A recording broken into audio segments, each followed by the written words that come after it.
Assalamualaikum warahmatullahi wabarakatuh. Alhamdulillahi wa kafa. Wassalatu wassalamu ala rasulihil mustafa wa ala alihi wa sahbihi wa man ihtada amma ba'd. Di sini saya akan membacakan hadis ke-8.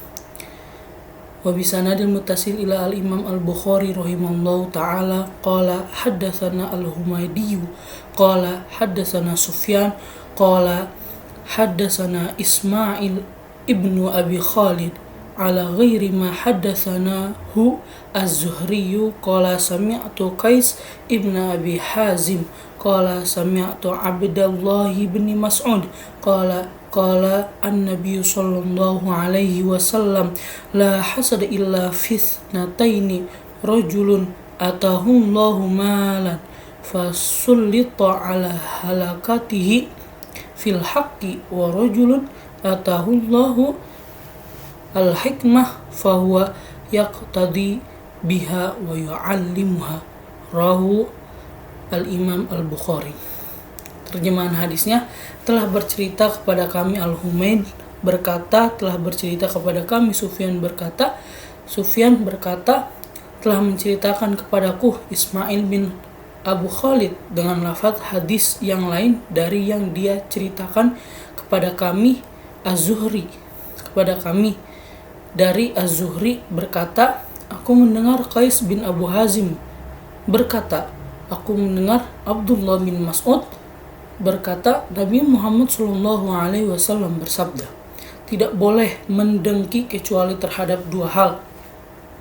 Yang pertama, terhadap seseorang yang Allah berikan harta lalu dia pergunakan hartanya di jalan kebaikan. Yang kedua, seseorang yang Allah berikan hikmah lalu dia mengamalkan dan mengajarkan kepada orang lain. Hadis riwayat Bukhari. Dalam hadis ini menjelaskan tentang hasad,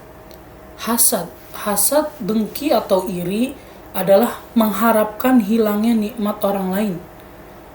Para ulama mengkhususkan ta'rif dari hasad dengan mengharapkan kenikmatan hanya ada pada dirinya. Selain hasad, ada juga al-ghibthah.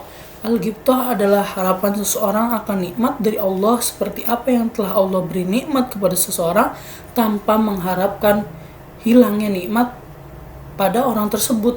Dan makna al-ghibthah inilah yang dimaksudkan dalam hadis yang ke-8 ini.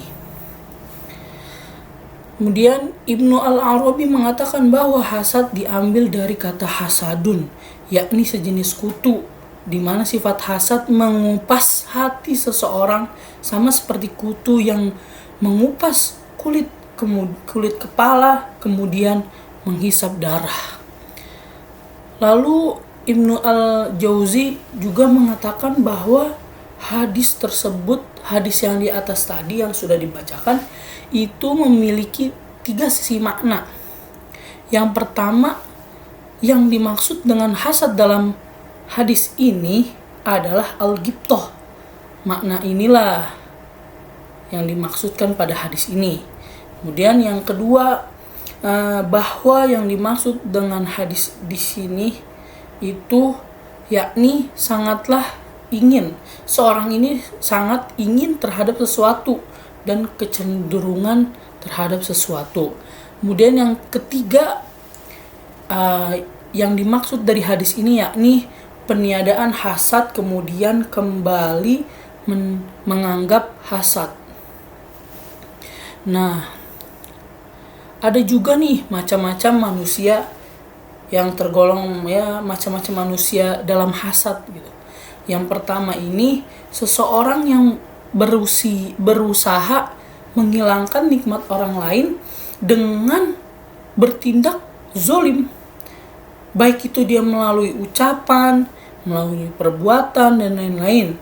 Nah, itu macam manusia hasad yang pertama. Kemudian macam-macam manusia dalam hasad yang kedua, yakni seseorang yang ketika hasad kepada orang lain, dia tidak bertindak sesuai dengan sifat hasadnya dan juga tidak bertindak zalim kepada orang lain, baik itu melalui ucapan, perbuatan, atau yang lainnya. Kemudian yang ketiga adalah hasadnya seseorang dengan tidak mengharapkan hilangnya nikmat orang lain, akan tetapi berusaha memperoleh kenikmatan dan mengharapkannya kenikmatan tersebut. Kemudian yang keempat, yang terakhir adalah seseorang yang ketika menemui sifat hasad dalam dirinya, dia berusaha menghilangkannya, menghilangkan sifat hasad tersebut yang ada di dalam dirinya dan berbuat kebaikan kepada orang lain gitu. Dengan memberi suatu kebaikan atau mendoakan orang lain, membantunya dalam memperbanyak mendapatkan sebuah kenikmatan dan dia itu menghilangkan dalam dirinya sifat hasad tersebut, sehingga yang tadinya dalam dirinya itu terdapat sifat hasad tergantikan oleh rasa cinta. Mungkin ini saja yang bisa saya sampaikan. Wallahul muwaffiq ila ma yuhibbu wa yarda. Assalamualaikum warahmatullahi wabarakatuh.